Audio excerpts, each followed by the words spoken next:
The 250th Army birthday celebration this weekend. Thank you for joining us on WUSA 9+. I'm Simone D'Alba, joined by senior investigative reporter Eric Flack. Good to have you. Good to be here. Good to be here. A lot of interesting information should be coming out of this press conference. We got a lot of ground to cover, and this is going to focus on a security briefing.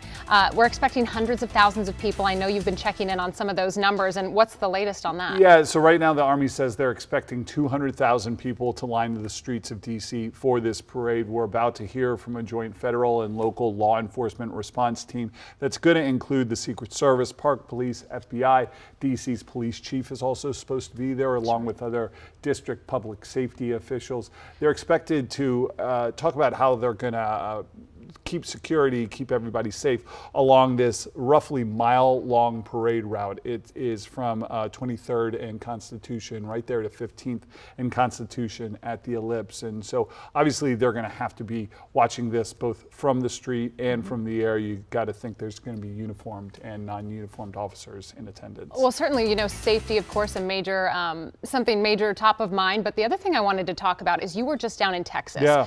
Because the other thing that we've been talking a lot about is the cost, the damage that this could do to the streets. And you saw firsthand some of the preparations the Army is doing, which even goes so far as putting rubber pads on some of these tanks. Yeah, keep in mind these tanks weigh up to 70 tons, which is just a massive, massive amount. Just to give you an idea, you're talking about tanks that weigh as much as 30 vehicles on the road and far exceed any federal standards that you would have for how much weight could be on our federal roads and highways. So the Army anticipates that this is going to be an issue and this is going to be something that people are concerned about. So they're doing another number of things, Simone. They are putting those 2.5-inch thick pads down on the road, on the tracks of the vehicles themselves.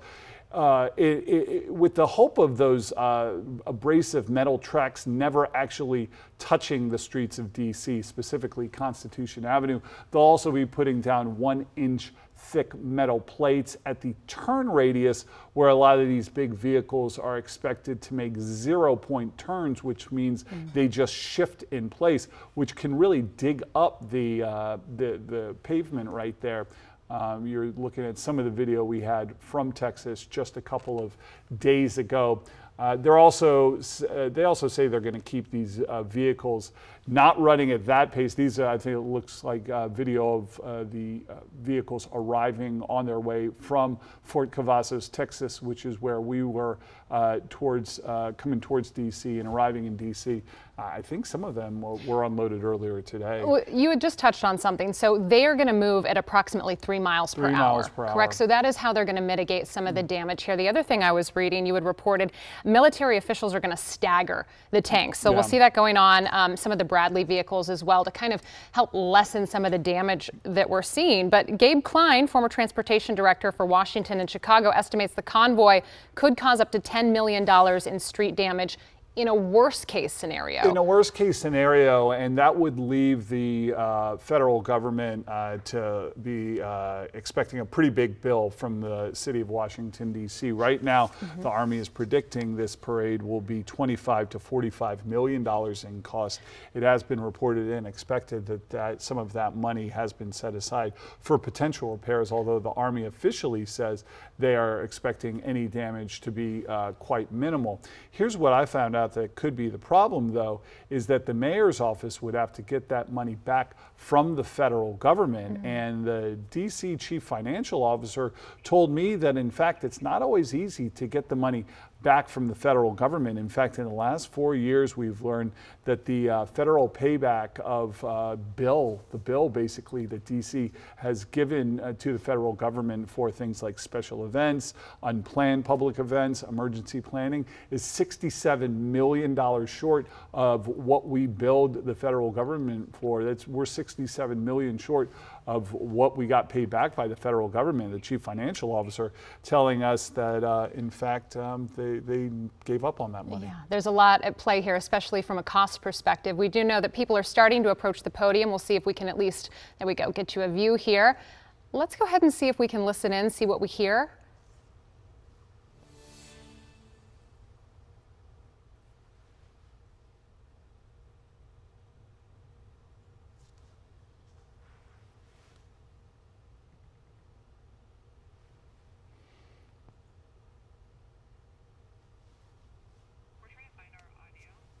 Okay, we are trying to find our audio at the moment. I'm going to stand by and we'll wait for.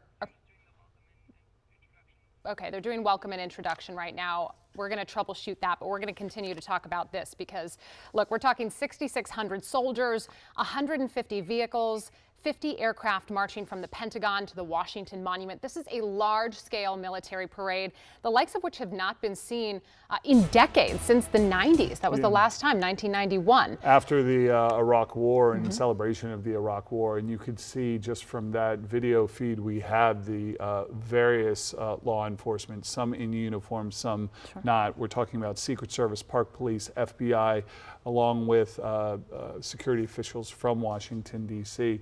This is going to be a massive, massive event. It's not only going to be a massive event from a security standpoint, hundreds of thousands of people expected, but obviously the impact of these huge, huge vehicles, specifically on our roads. Keep in mind, these are our roads that we drive down every day. Certainly. Let's see if we got that sound for you. Go ahead and listen in. To execute high-level security. This shared experience is our foundation, and it is our strength. Looking to the upcoming festival and parade, we're preparing for an enormous turnout. Hundreds of thousands of attendees. It is our duty to ensure the safety and security of every participant. We are deploying thousands of agents, officers, and specialists from across the country, backed by the robust network of federal, state, and local partners. Our mission is not just to secure an event, but to ensure public confidence and safety. The Secret Service and our partners want every attendee to be confident in their security and feel safe. That is why we are leaving no stone unturned. Everyone entering the event will go through screening at clearly designated checkpoints. These checkpoints and the entire security perimeter will be mapped out and available at www.nsse.dc.gov, along with important updates on road closures, parking restrictions, prohibited items, and other logistical changes. The Army 250th Birthday Parade and Festival are in close proximity but are two separate events. If you are planning to attend the festival prior to the parade, please note you need to proceed through the magnetometers located on the east side of the National Mall grounds on 7th Street. The screening checkpoint for the Army 250th Birthday Festival will open at 8 a.m. at the following location: 7th Street Northwest between Madison Avenue Northwest and Jefferson Drive Southwest. This will be the only entrance checkpoint into the festival. The screening checkpoint for the Army 250th Birthday Parade will open to the public at 2 p.m. at the following locations: 14th Street between Constitution and Independence Avenue, and C Street Northwest between 18th and 19th Street. Please refer to the prohibited items list on the NSSE website to see which items will not be allowed through the checkpoints. Remember, everyone attending the parade will be screened. I want to stress that if you exit the parade viewing area and choose to return, you will be re-screened again before entering. Aviation and maritime security are also top priorities. The Federal Aviation Administration will issue temporary flight restrictions, and the U.S. Coast Guard will release any maritime advisories. All of this information will be easily accessible through the NSSE website. On the ground, we're taking proactive steps to reinforce the area. You will see 18.5 miles of anti-scale fencing, 17 miles of bike rack, concrete barriers, 175 magnetometers, and officers from federal, state, and local agencies standing post. You may also notice multiple drones operating in the area. These are great tools for law enforcement situational awareness and part of our layered security strategy. Rest assured, all drones will be owned and operated by the Secret Service or our partners, so please do not be alarmed. As the public, you play an important role in ensuring the security of the event by reporting any suspicious activity to the nearest law enforcement official. Remember, if you see something, please say something. We've established a dedicated phone line for residents and businesses in the area who may have questions or issues. In partnership with the D.C. Homeland Security and Emergency Management Agency, we will be sharing that number through community groups. It will be active on the day of the parade. One additional note, we would ask the public, due to the large crowds, noise, and the weather forecast, for their safety, you leave your pets and emotional support animals at home. As always, service animals are welcome. Chief Smith will speak shortly about what all this means for residents, workers, and visitors in the district. MPD has been and continues to be one of our most critical allies, not only during NSSEs, but in the daily work of keeping our capital secure. Another key partner during this event and every day is the United States Park Police. Chief Jessica Taylor and her team have been working with us side by side throughout the planning process, and they are instrumental in ensuring this event is safe and enjoyable for all attendees. Let me close by thanking the men and women of the Secret Service's Washington Field Office and the Dignitary Protective Division who have been working around the clock to create an excellent security plan. And thank you to all the partners here today. Your dedication, your patience, and your professionalism make this effort possible. I cannot thank you enough for your partnership. And now it is my honor to introduce Chief Jessica Taylor of the United States Park Police. Thank you. Good afternoon. My name is Jessica Taylor, and I'm the Chief of the United States Park Police. The Park Police has significant experience with large-scale special events, especially in and around the National Mall and on National Park Service lands. We're, of course, working under the NSSE umbrella with our partners at the Secret Service and have members on all of the subcommittees. Ensuring a safe event and keeping the public safe is our #1 priority. We'll be on full activation. All of my officers are working on Saturday and leading up to Saturday with road closures and site security. We are particularly grateful for the support of multiple local, state, and federal partners who are sending in their officers and their agents to help us with manpower on Saturday. That being said, plan ahead before you come to the event, right? We're expecting families, we're expecting some children. Parents, take a picture of your children that morning so we know what they look like. In the event you get separated, you can easily show the officer the picture. We'll have family reunification tents, and we'll have officers everywhere you look on hand to assist.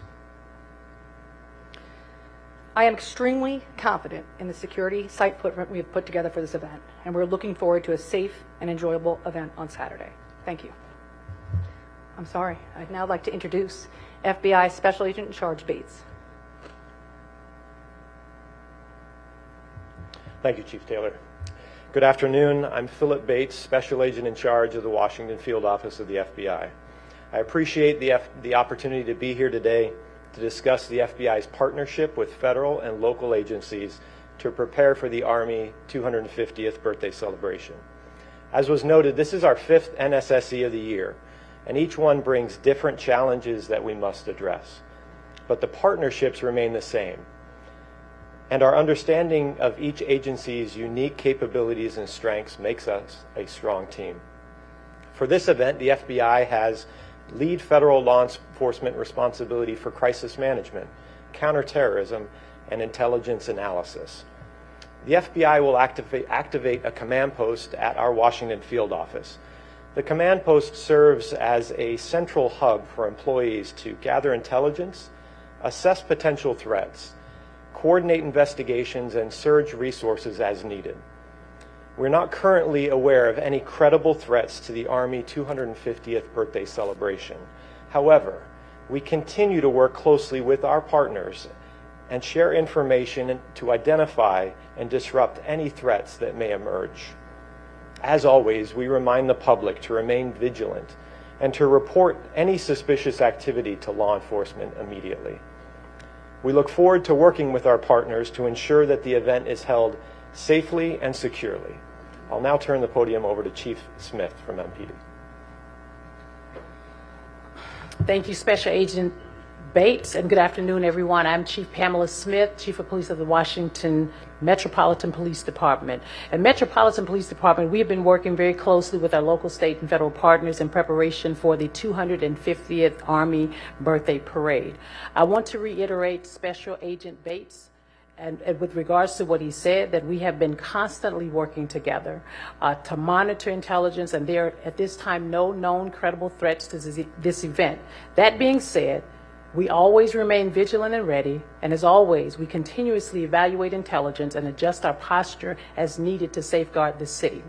As you've heard, this is a significant event with a large footprint, and we want to make sure everyone, residents, visitors, and participants can enjoy this event safely. We expect major impacts to traffic, especially around the National Mall, West Potomac Park, and the Ellipse on Saturday. There will be numerous road closures and parking restrictions in place, and we strongly encourage the public to plan ahead, allow extra travel time, and consider using Metro Transit or other public transportation options. Maps, closure list, and other important information are available at nsse.dc.gov, and we'll continue to push updates through MPD's social media channels. MPD is no stranger to large events like this one. We will be enhancing our posture across the city. MPD will be in full activation beginning Saturday morning. This ensures that we have the staffing and resources available to support this event while still answering calls for service and maintaining coverage across all 7 of our police districts here in DC. I cannot emphasize enough, your safety remains our #1 priority. We are deploying specialized teams to support our federal partners and staying ready to respond whenever needed.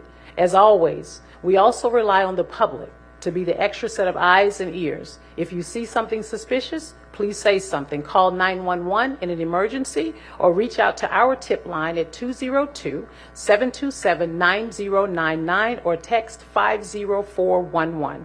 We thank everyone in advance for your patience and cooperation, and we look forward to a safe and successful event. Thank you, and I will now turn it over to Maurice McKinney, Deputy Chief of Metro Transit Police Department. Good afternoon, everyone. Maurice McKinney, Deputy Chief, Metro Transit Police, Special Operations Bureau. Metro will support the Army 250 by operational support that we will increase staffing at all of the stations surrounding the parade and festival routes. Metro Transit Police will increase officer presence in and around all of the stations to include Smithsonian, Archives, Federal Triangle. As it relates to rail operations, Metro will operate on a normal service. There will be, my apologies, Metro will operate on normal service, and I cannot believe I did that. Those heading to the National Mall for this festival are advised to use other stations to include Federal Triangle, Federal Center, LaFont Plaza.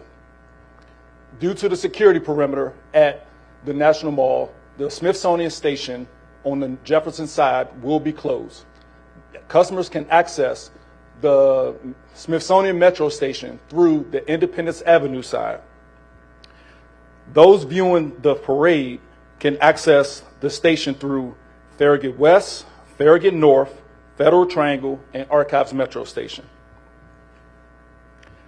The following Metro bus routes will have detours or delays: the 7A, the 10A, the 16A, the 16C, the 16E, the 22A, the 32, the 36, the 70, the 79, and the P6. Customers are encouraged to download the Metro Pulse app for real-time bus and rail operations. Thank you.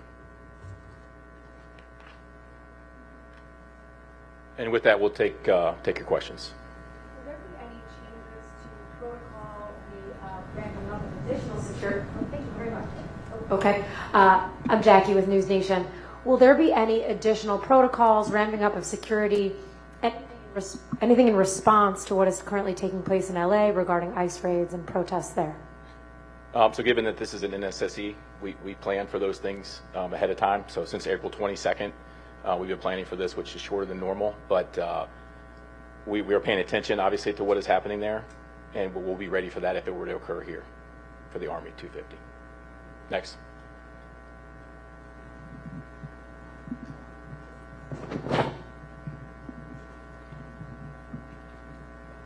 Hi, Hassan Khan with Politico. Just to kind of follow up on that, what have you guys been expecting or discussing in terms of whether we see a similar deployment of federal troops, maybe perhaps a DC National Guard as we've seen in California in response to protests? So I'll just say we're not expecting it. We have no intelligence of that, happening here. But if it does, we have the resources to handle it. Right here in the front. Excuse me. Ma'am. Oh. Hi there. Thank you so much. Sure. Nicole Scango with CBS News. 2 questions. One, can you speak a little bit about First Amendment activity and plans for protesters? Mm-hmm. Sure.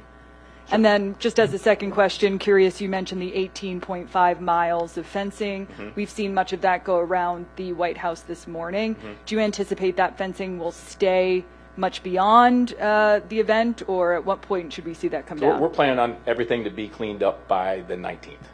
And then as far as the First Amendment activity, from a Secret Service perspective, if it's simply people, using their First Amendment right to protest, we're not going to do anything with that. But if that turns violent or if any laws are broken, that's when MPD, Park Police, Secret Service will get involved, and that will be handled swiftly.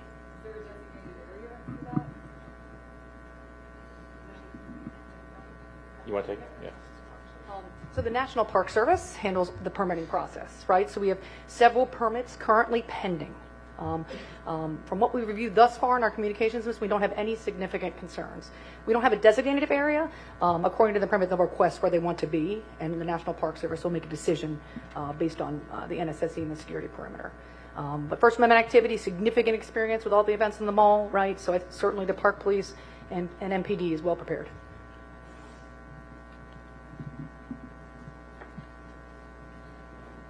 Hey, Matt, it's Holmes Librarian from CNN. I'm curious, what is the number that you're really expecting right now for counter-protesters? I know you mentioned in terms of attendees, we're talking hundreds of thousands. Mm-hmm. Are we seeing anywhere near that number for counter-protesters? No, not even close. We're tracking about 9 First Amendment activity demonstrations. No, but nowhere. I'm not going to get into the exact number, but it's not that high. And then, is there a plan in place to call National Guard if needed? We actually have National Guard.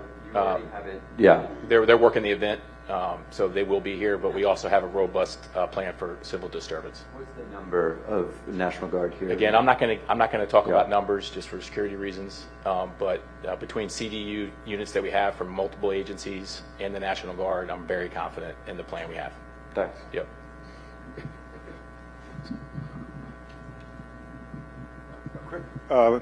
Mark Seegers, Channel 4. A quick follow-up on the National Guard that has been deployed, and will they be, whichever National Guard is it, will they be armed? They will not be armed, and I believe it's not just DC National Guard, but DC National Guard is involved. Ask about the logistics of spectators who want to get in. So there's a festival area, and then there's the viewing area. Can you go from the festival area to the parade viewing area without going out and in through new security? And you want to answer that? Sure. You have to go through security for both. So, but if once I'm in the festival area, I could just go. No, will go out and you'll go through. Okay. Now we have a ton of magnetometers, so I don't. Depends on how many people show up, right? If 1 million people show up, there's going to be a line. And then, how many people are you prepared that can actually sit on those? Is it like 3 or 4 blocks where there's actually bleachers for the parade route? There will be no bleachers. So it is just standing along Constitution Avenue? Correct. And so how many people do you think you can accommodate there? Hundreds of thousands. You can? Yeah. Okay. And none of that is ticketed? It's open to... Not ticketed, opened. Yep. And then can I ask a housekeeping question for press? Or do you want to have somebody hang back and answer those after? We'll do that after. Okay, thanks.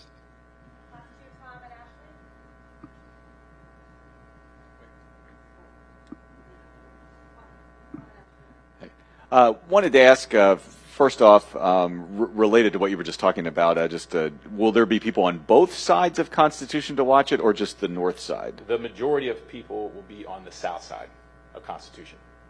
Okay. And there will be some available area on the north side. And this may be more for the MPD chief here, Smith, but we unfortunately had the double stabbing and the shooting this weekend while World Pride was going on, not right where the parade was. What do you do to prevent something from happening, not necessarily right at the parade, but in the area not too far from it like that this weekend?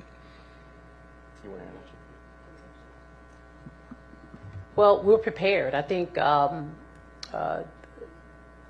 as law enforcement personnel, we've already gone through the executive steering committee with regards to the resources that we'll have allocated to the 250th, and that's the same thing we would do in any other special event that we have across the city. Making sure our resources are available. If something happens, being able to redeploy those resources to those areas. Follow up real quick. How much are you helping Park Police? Is this like an all hands on deck day for you as well? I stated in my remarks that this is full activation. Okay, and that means that's throughout the city, though, right? Not just here, or it's throughout the city. Of course, I still have to maintain the rest of the 7 districts across the city. Okay, and are you confident you have enough to do all of that? I'm confident. Thanks, Chief. Sir. Ashley Parker from The Atlantic. This might be more for someone from the mayor's office, but the White House had said that they were working with the mayor and her team to make sure there were precautions in place so that, for instance, the streets would not be damaged from the tanks. They mentioned potentially putting down steel plating, but they weren't sure that had been confirmed. Can someone talk about what steps the city is taking, again, to help protect the streets from the wear and tear of the tanks and other equipment? Yes, thank you for the question. I'm Colonel Jess Curry, an engineer on the Army staff, as well as part of the U.S. Army Corps of Engineers. So if you go out to the parade route even today, you can see some of that work being put into place. And what that is it started weeks ago with assessments, working with National Park Service, Federal Highway Administration, and really bringing to bear the engineers from the U.S. Army Corps of Engineers, our expert engineers that around the world assess the impacts of these types of vehicles on all types of pavement. So they've done that assessment. Based on that, we put together the plan that you'll see being put at key locations around the route. Primarily, it is metal plating that's being put down to address those areas where tanks have to steer sharply, and we get some of it a grinding reaction from between those tracks. Throughout the straightaways, we really have very little or low concerns that there will be any other damage. The plates and where we're putting them is designed to minimize or eliminate all possible damage. So that's ongoing now. Will be in place before the parade begins, and will come up immediately after. Is there anything beyond the plates, or is that sort of is there anything beyond the plates, or is that kind of the bulk of it? Well, thanks for asking, because there is. That is certainly the most visible thing that everyone's going to be able to see out along the parade route. But in addition to that, we're putting down a lot of matting in the staging areas, things, again, to just mitigate any potential. We're using an abundance of caution. We want to protect these streets. This is our capital city as well, so we're committed to ensuring that we minimize any possible damage. But in addition to the protective measures being put on the road, what you can also see during the parade is the tanks all have brand new rubber track pads placed on them, which increase the padding that they have underneath each track to minimize that potential damage. And it's a parade, so they're going to be moving slowly. They're going to be very careful. The operators that are coming with the units to this parade, they're very, very well trained at what they do, and give us complete confidence that we're going to be able to execute this parade with little to no damage to the DC streets. Thank you, everyone. Hey, good afternoon. Sharon Kirschbaum from the District Department of Transportation. So while the parade route itself is on National Park Service roads, for the vehicles to get to the parade route, they will be riding on district government, DC land and roads.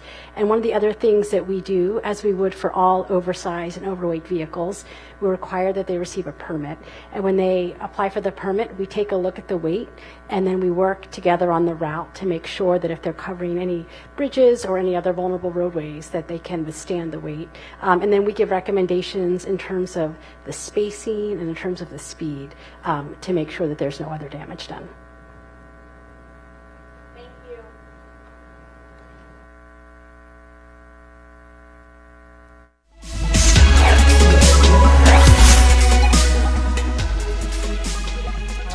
You are listening in to the 250th Army Parade security plans, and we heard a number of interesting, notable things here, most of which there are going to be different security screening points for the parade and the festival. So if you had plans to go through one screening clearance, that's not the case. Yeah, I mean, they said there's going to be one security entrance for the festival, which starts earlier in the day. I believe that festival starts at 11 a.m., where you're going to be able to get up on the National Mall and get close to some of these huge military vehicles. There are going to be two entrances for the parade. They made clear that entrance to one does not give you access to another. And I think one of the main things that we are wondering now is, what does that mean for lines at the parade if in fact there are supposed to be hundreds of thousands of people down there that are going to attend this event? Now, a Secret Service spokesman there said they have dozens of magnetometers, a ton of magnetometers,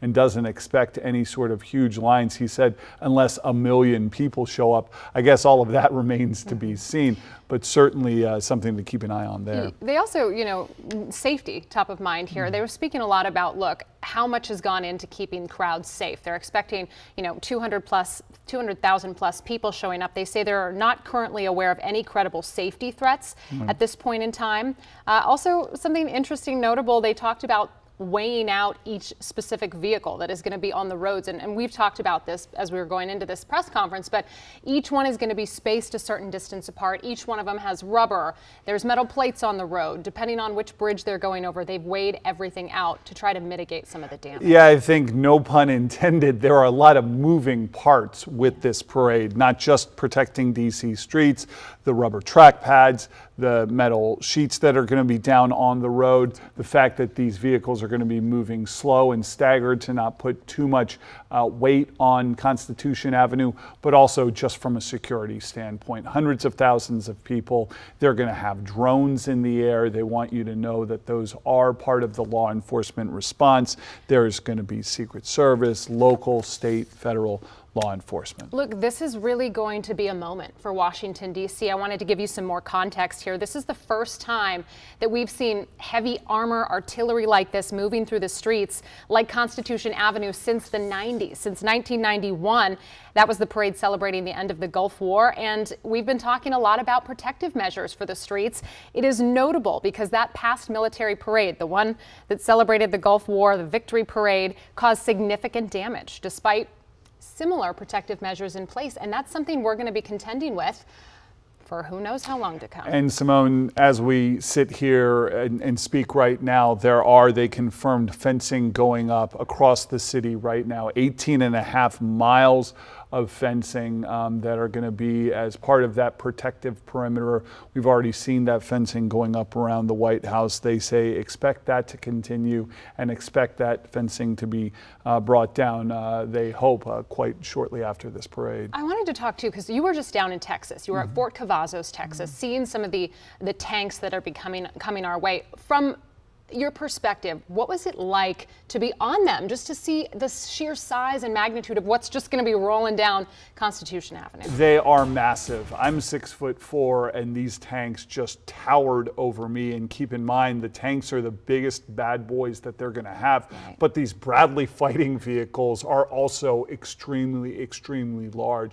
And so it is going to be, and this is what the Army, I think, is looking forward to, a huge show of just the might of the U.S. military. And they hope a very, very cool thing in their eyes for the public to be able to come out and see and experience in a way that we had to get special access last week to go up there and witness. But obviously, this is a big deal for the Army, and it's going to be a huge logistical deal for not just the federal government, the Army, but also our local law enforcement, and also just the federal response, the Secret Service, the Park Police, all kind of working in conjunction to make sure, A, everybody's safe, B, you don't have people lined up around the block trying to get in, and C, just this entire event goes off without a hitch, because as we know, if there are issues, we'll be all over them. Well, look, we're also talking logistical things that you're going to want to consider if you're going down